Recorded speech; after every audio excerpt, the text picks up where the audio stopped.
Trev, it sounds like you have a great relationship, with your dad. It's interesting that you spoke sort of on some of the misconception. Like a lot of people think he taught you guitar. That's not the case. I wonder how does that sort of element, if at all, affect sort of your solo work and your groups, like maybe the effect. Of course, Nick Collins in the group as well, Mhm. son of Phil Collins. So like, is that something that affects the group at all, or is it not something that's even relevant? Um, it's a double-edged sword, man. It, you can get some doors open or some maybe like some ears or attention that maybe from the name, but the bummer part about it all is you're instantly compared.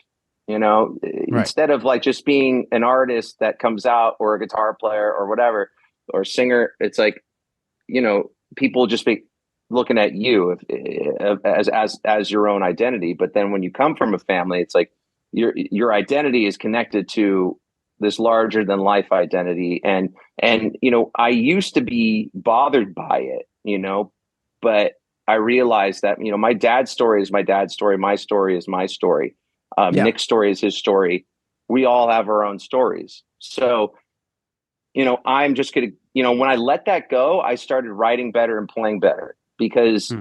with that, devil on your shoulder whispering in your ear or focusing on trolls on the internet, it can really get to you. But now it just doesn't affect me. And I really just, I don't even, I really don't think about it, and other than you asking the question, but Yeah. that's why though where did that come from? Because I don't believe it's just, oh, your dad is who your dad is, so you're great. Because I think we all know we've seen a lot of kids of people doing what they're trying to do it, and it just they're not they it's just kind of like, ooh, they must have skipped that generation, and I'm Right. not and but I'm just saying, I'm not trying to like, and I'm not naming names, but I'm just saying, like, I don't believe in that. I believe that we're all chosen. Everyone on this planet is chosen to do something, and everyone's given a natural ability to bring to this life and bring to this world to help people.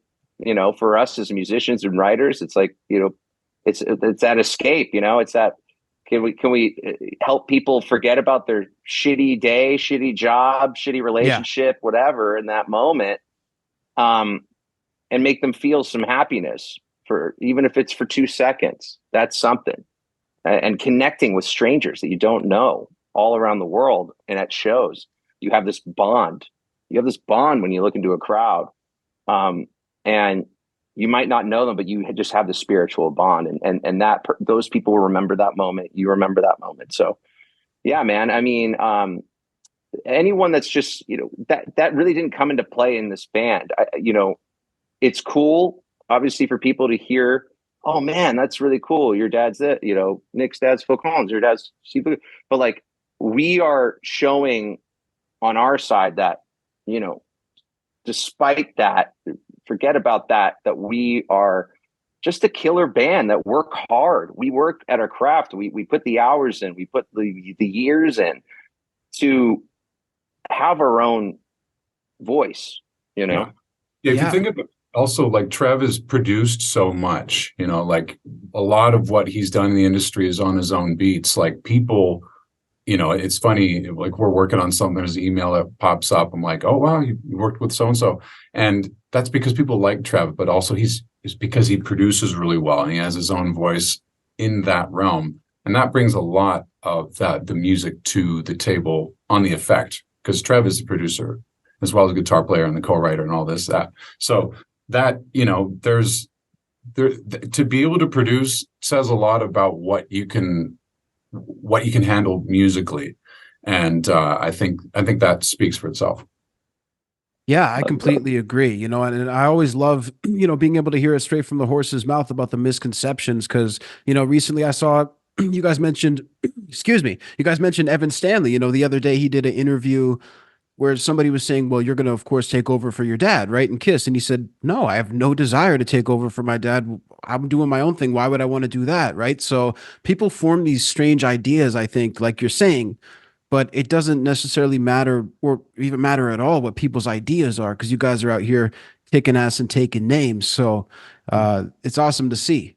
And that is part of what's the Hey, narrative. It's like people want to believe because these bands were so massive, right? And they still are rocking audiences, still, right? These Yeah. guys, just kicking ass for so long. And people want to believe like a kind of like almost like a royalty, like a nobility of like a line of succession. And so when it does happen, people are fired up. Like that is such a great narrative that the world wants to invest in. And like when Trev says, I believe exactly what he said. When you are who you are and you've got the goods and you have a voice musically, but you happen to come from a guy who's also legendary, I think it's exciting and it's something worth celebrating. Yeah. yeah,